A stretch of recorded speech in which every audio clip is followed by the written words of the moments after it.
Hey, it's Dr. Schmidt. I'm going to go through some slides with you to tell you a story and give you this overview about drugs and medications and solutions in the conventional healthcare field. And this slideshow may take you down a path that might be a little harsh to get through. Before I do that, I'm going to show you this book. I'm going to thank Greg for sending this to me as a gift. This was published in 1925, and this particular book was a reprint from 1940 in an updated version. And it says Healthy Eyes Without Glasses and Health Without Drugs. I like to read through these old medical textbooks and find out what they knew that we don't know now.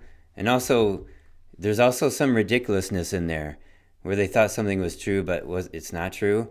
So I just enjoy reading through those kind of books. The other thing I want to show you is this. I surpassed 100,000 subscribers on YouTube. So I got this little gift from YouTube, owned by Google, and it's been a great experience. I really appreciate all the subscribers and the viewers and the comments and the support. And I like to try to make my channel a support group for everybody that's involved. And I kind of have a love-hate relationship with YouTube. It's been a great experience, but at the same time, they don't follow their own policies. And but otherwise, it's been fantastic. Enough said about that. All right, here's the first slide.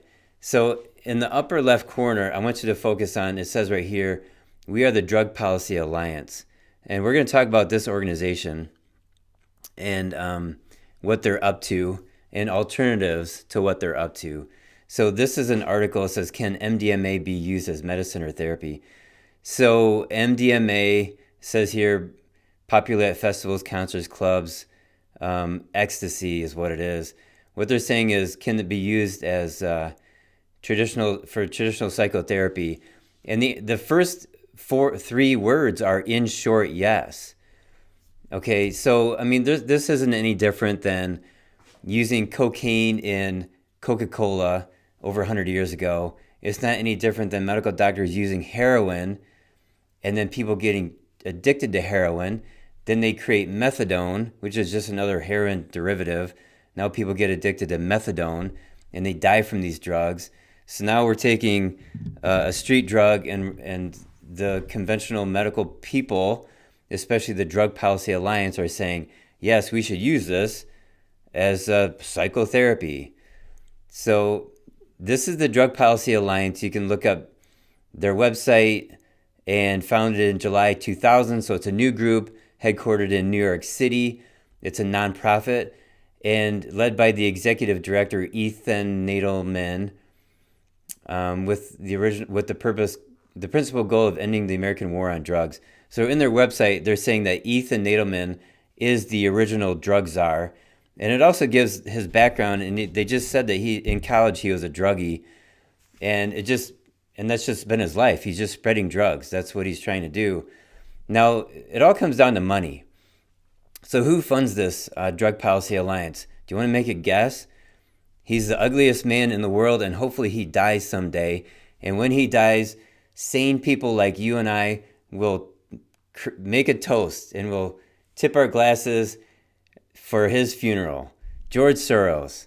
And I don't know if you know this about him, but he created this open society foundation where he's just trying to wreak havoc amongst sanity. And he makes money in many different ways. He's got investments, of course, but it's kind of hard for me to look at him. I'm going to move off. But he also makes money by trading currency.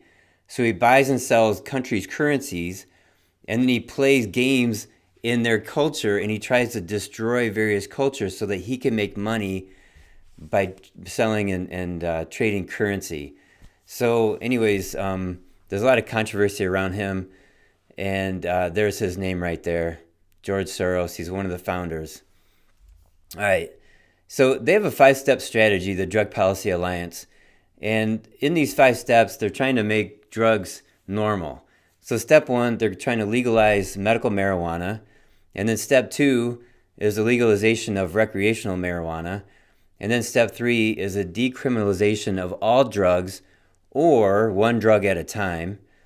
Step 4 is the full legalization of all drugs, including heroin, ecstasy, LSD, etc. So just like you have cannabis dispensaries, they want heroin dispensers, crystal meth dispensaries, LSD edibles, heroin-infused drinks, etc. Billboards for this and so on. This includes having legal drug consumption sites. And then and you want drug consumption sites so you don't have to walk up and down the streets and find people like this who need their lives saved. I want you to direct your attention a little bit to this artery right there, that vein, I should say. And look how bad that guy is. But if you have all these people in one place, you can save their lives just within one block, and you don't have to circle around the city and try to find them in the alleyways and in the corners. The fifth step is the implementation of safe drug use education in all public schools.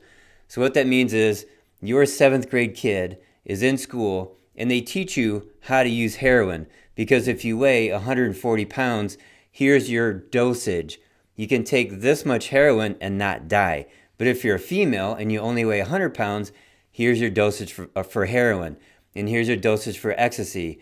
So you can be safe with it and not die, but they want to teach your kids, they want to teach you also how to use drugs, and they want to teach it in the public schools.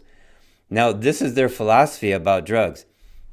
Drug use can be thought of as an activity that can be simultaneously beneficial but risky, similar to driving a car, skydiving, skiing, surfing, or mountain climbing, the risks of which can be minimized by using caution and common sense. So they want people to experience drugs, and they think they're positioning drug use like athletics. So let's talk about the spread of the National Drug Policy Alliance efforts. Let's see how good they are at what they're doing, what their goals are. So here we have the legality of cannabis in the United States.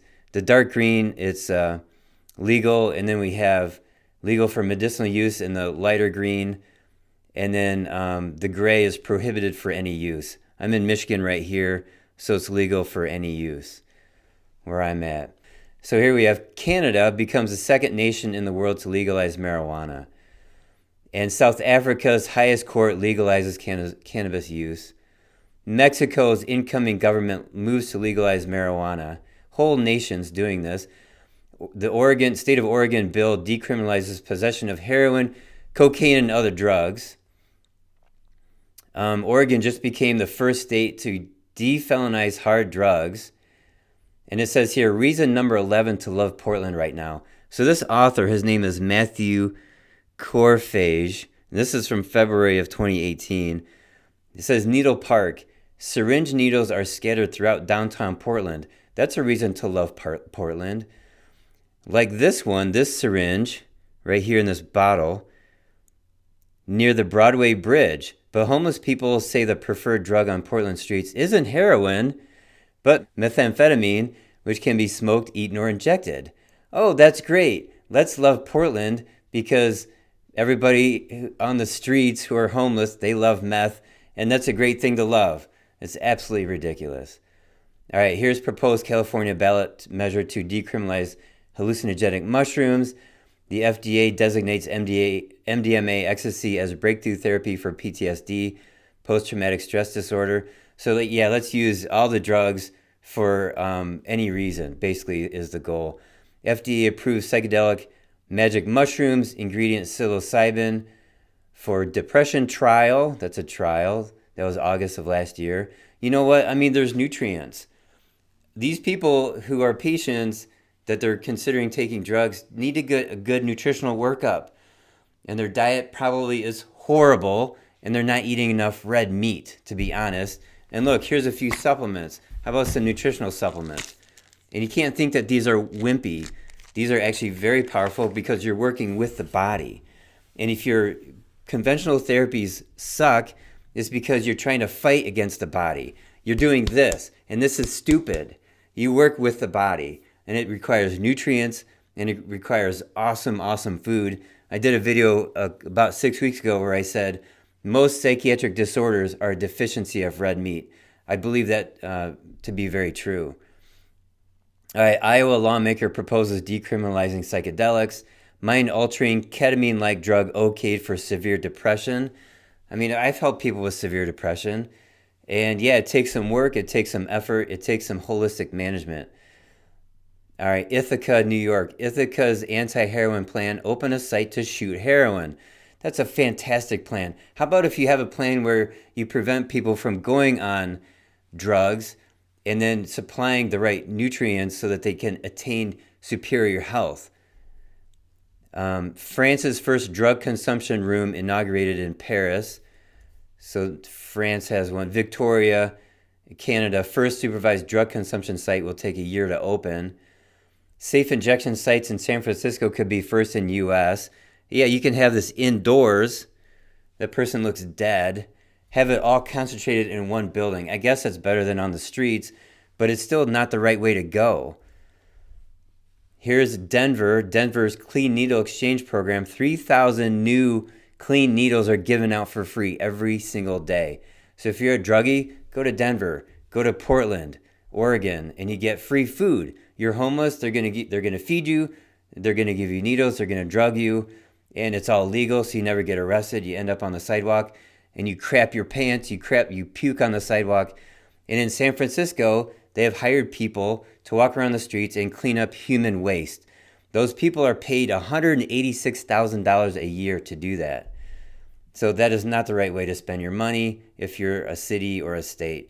Here is the Drug Policy Alliance right here.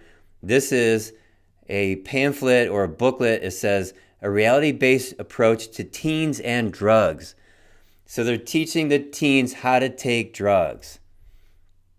Teen Vogue right here, this magazine. This school is teaching a safety first drug class. It's much different than just say no. It is much different. It's just say yes, but give me the right dosage, give me a clean needle, give me a place to drop when I can't stand. All right, New York Times, how the epidemic of drug overdose deaths ripples across America. So starting in here, 2003, we have the reds are where people are overdosing, more than 20 per 100,000 people. And the blues is between 0 to 4. 2003, 2004, 2005. And down here we have 2011, 12, 13, 14. So you can see just more and more people are dying from drug overdose. And we have various individuals and organizations who are promoting this, and they want more people to die. They have the complete wrong philosophy and approach on how to prevent deaths from drugs. They're enabling the drug deaths. Drug overdose deaths from 1980 to 2016. See how this skyrockets right here? The whole thing goes straight up. And then here we have 59,000 to 65,000 people died from drug overdoses in the U.S. in 2016. Here's the number of marijuana poisoning deaths in the U.S. between 1999 and 2014. A lot of people say marijuana doesn't cause any death at all. And like here's an example of a graphic from Weed Horn. It says down here, Weed Horn says that 0 people die from marijuana. That's not true. There's marijuana poisoning right here. So in 2014, 287 people died from marijuana poisoning. Testing for cannabinoids, the number of drivers involved in fatal crashes who tested positive for marijuana use in Colorado rose from 47 to 115 in just 1 year, a 145% jump. So here's this increase in people dying from car accidents because they're smoking marijuana. All prescription drug overdose deaths, this is prescription. This is the medical doctors handing over drugs. This is no different. It's just the difference is the dude handing over drugs spent 4, 6, 8 years to get his license. National overdose deaths from heroin and non-methadone synthetics. So this dramatic increase right here. We need it to go down, not up. Total U.S. drug deaths going up. And we have this steep incline right here, this blue. U.S. drug overdose deaths. And this is broken up right here. The only one that's gone down is this black right here. That's methadone. Right here, methadone. All these other ones are going up. And the fastest growing one is the red right here. And that's synthetic opioids other than methadone. So people at the Drug Policy Alliance and others who want to legalize all drugs say statements with words like they and everyone knows. So everyone knows that drugs should be legal. Everyone knows that marijuana is safe. And when you hear those words in your head and you think, well, everyone knows that marijuana is safe and should be legal, then who are you to say the opposite? If you say, no, it should be illegal and we want less people on marijuana, then you're sticking your neck out in your head because everyone knows that you're wrong. So that shuts people up. So I'm saying this because the PTA, Parent Teacher Association of New York, PTA urges state leaders to backburner marijuana legalization. So New York State was looking at legalizing marijuana. This is February of 2019. This just was, this is very recent. And the leader of the PTA was the first one to stick her neck out on this. And then she got other people to agree with her. So recreational marijuana, police, doctors, and educators fighting legalization in New York.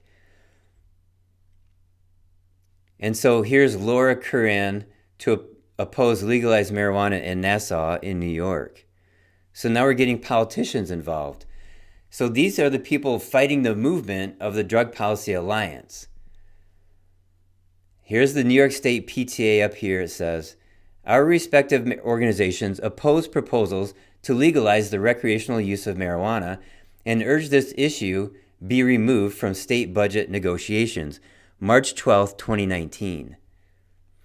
These are the organizations: the Medical Society of the State of New York State Parent Teacher Association, Association of School Business Officials of New York, Rural Schools Association of New York State Association of County Health Officials, New York State Neurological Society, New York State Occupational Environmental Medical Association, New York State Ophthalmological Society, New York State Society of Otolaryngology Head and Neck Surgery, New York State Society of Anesthesiologists.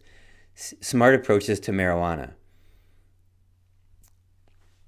This is an organization, a journal, City and State, New York, and it says Cuomo said he officially removed legalized recreational marijuana revenue from his state budget proposal. So this is after all these people spoke out against it. The governor suggested he no longer believes that disagreements with the state legislature on legalizing the drug will be resolved in time for the budget. So he just took it off the plate. Okay, but some state lawmakers are still pushing for the measure to be included, including this person, Diane Savino, suggesting legalization could stall for years if it's not passed for now. That's fine. Let it stall. Let it not pass for years while we all get our heads right. So here's New Jersey Governor Philip Murphy had made legalizing marijuana one of his top priorities since taking office in January 2018. And it says right here, this is New Jersey, effort to legalize marijuana in New Jersey collapses. And this is March 25th of 2019. So both New York State and New Jersey both said, no, we're not going to legalize marijuana because they were actually looking at the deaths and the drugs and the problems that come with it. Okay, I'm kind of switching gears here a little bit. This is another set of slides. And let's just start off. You'll see the story unfold as I go through it. So here's this guy, Mortimer Zuckerman. And who is this guy? He's worth $2.5 billion. And this is the Forbes 400 richest people. And down here, I'm going to read it to you. It says, the son of a Montreal tobacco and candy seller. Okay, that's healthy. So his family doesn't care about your health. Mort Zuckerman co-founded Boston Properties. And he took it in 1970, took it public in 1997. It's a real estate trust. And what he says here is that he stepped down as CEO in April 2013, but remains executive chairman. He also owns U.S. News and World Report. That's fake news. And the New York Daily News. That's fake news. Which he tried to sell for 6 months before taking it off the market in August of 2015. Who wants to buy fake news? So now he's stuck with two bad investments, those two publications, and he stepped down from his real estate job, and he's got all this money, and he's thinking, what do I do with this money? I got to improve my portfolio. I need to make more money. What am I going to do? So he teams up with Columbia University in the city of New York, and he sets up the Zuckerman Institute. It says the Mortimer Zuckerman Mind Brain Behavior Institute. All right, this sounds really good. So here it is. It's humongous. It's actually a pretty cool looking building, lots of lights. You can see right through the windows and see what people are doing to other human beings. So with a $200 million gift, Mortimer endows Mind Brain Behavior Institute at Columbia. This is 2012, and that's the building I just showed you. And here's what they want to do. This is what they're doing. They put these probes into your brain, and they got these green wires. See, there's these purple probes right there. And these green wires, they're underneath their skin, and they go into these power packs right there that send an electric shock into your brain. These power packs are controlled from a distance from the Zuckerman Institute building. So you have your 14-year-old kid wired up to a psychiatrist at Columbia University, and the psychiatrist can hit the button and zap your kid, or zap your brother, or zap your mom, who is 82 years old with dementia and psychosis, and they're going to zap her to control her behavior instead of actually looking at what the heck is going on with her body and fixing it and preventing chronic diseases. So here's an ad or an article, International Business Times, Eating Disorders. Deep brain stimulation can help women with anorexia gain weight, study finds. Are you serious? I call BS on this. You got to be kidding me. Could electricity cure treatment-resistant depression? Treatment-resistant means they're on Prozac, they tried to Abilify, it didn't work, and so now you're going to get electroshock therapy from a distance. There's better ways to go about this. Can we all benefit from electroshocks to our brain? This is from Forbes, July 23rd, 2018. Here it says, Kelsey Popa, a patient, uses transcranial magnetic stimulation. Hey, so if electricity doesn't work, try some magnetism. And so this is a new program. June 2nd, 2016, Mental Health Council issues 150-day update on Thrive New York City. So what is Thrive New York City? This is a program that's spearheaded by Shirlane McRae. She's the wife of the mayor of New York City. And it says, this is in the subways, and it's this New York City well right here.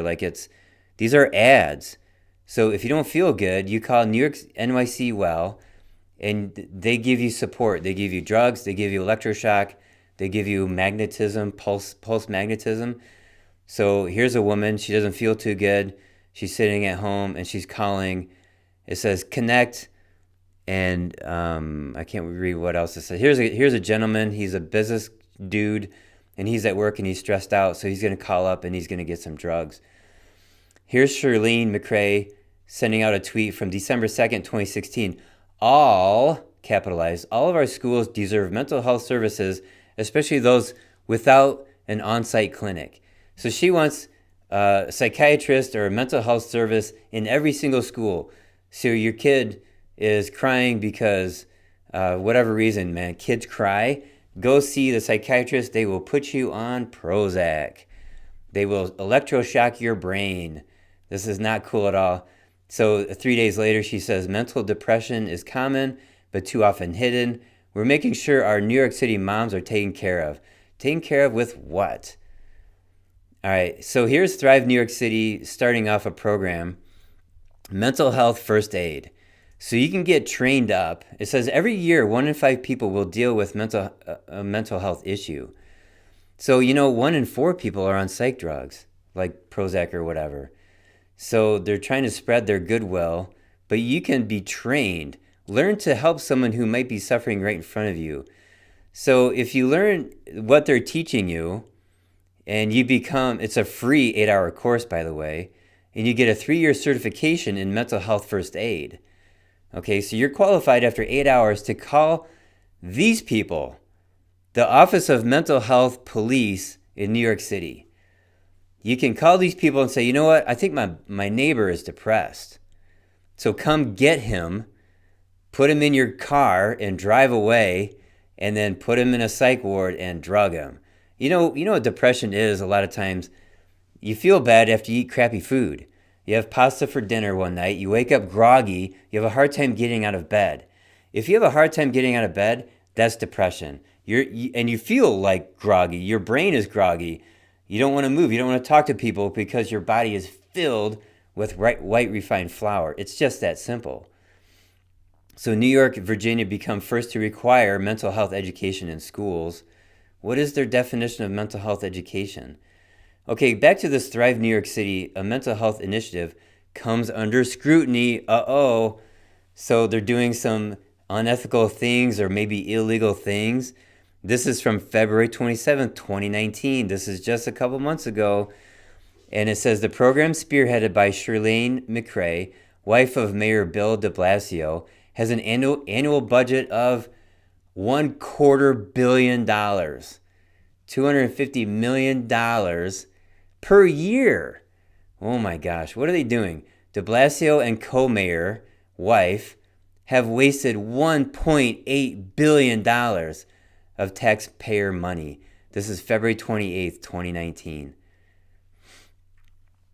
All right, from the New York Post. Fast forward to Wednesday when the city council was startled to discover that McRae and Team Thrive, that's sort of a mockery, are closing in on having spent an eye-popping $900 million since the program's inception. And nobody seems to have a clue on what. That is, nobody appears to have kept receipts. They don't have receipts for food or services or travel, and they just wasted all these taxpayer dollars. So City Council to hold special hearing on Shirlane McRae's mental health plan. This is March 13th of 2019.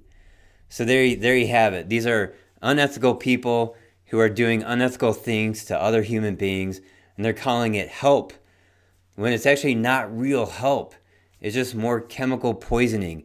It's chemical straitjackets that in the long run don't help anybody but cause more suicides. And the reason why, like, our veterans, the United States veterans, are committing suicide on an astronomical rate because psychiatry has penetrated their brains with 1 or 2 or 5 medications, and it just makes things wacky. And it causes the brain to have bad thoughts, and they can't see beauty in life anymore, and there's no reason to live anymore. And I thoroughly understand this because 3 years ago when I figured out lactic acidosis, the mechanism of chronic disease, it makes people have these bad thoughts. And I've seen instances where there was a singer, artist who was on a late night talk show, and this guy used marijuana the night before. He woke up in the morning and he's telling everybody in public who watching the show. He gets out of bed and he said, "Oh my God, here come the bad thoughts. Like, I'm gonna die. Things are bad." And so he's struggling. Like, what am I gonna do? He jumps in the shower. He eats breakfast. He's trying to deal with these horrible bad thoughts, and it was so bad that he ends up talking about it on this late night talk show.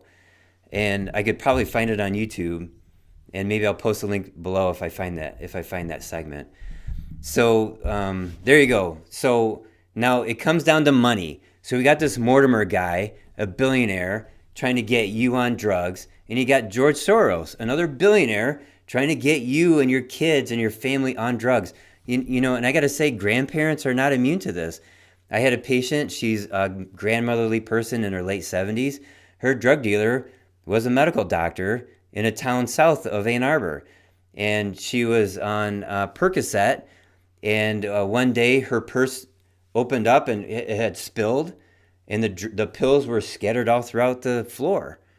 And the daughter's like, "What is this?" "Oh, it's your aunt's Percocets, and I just have some sometimes." Well, that destroyed her kidneys and it killed her. So grandmothers are not immune to this, but nobody's immune to this. So it comes down to money. So these billionaires have billions of dollars, and you don't. But various organizations such as Drug Free America or other people who are fighting drugs, they take donations. So if this presentation got you hyped up or something, and if you want to battle this situation, there's volunteers, And then the good guys will always need donations because they're fighting billionaires. So I hope this is inspirational to you. And if you like it, please share.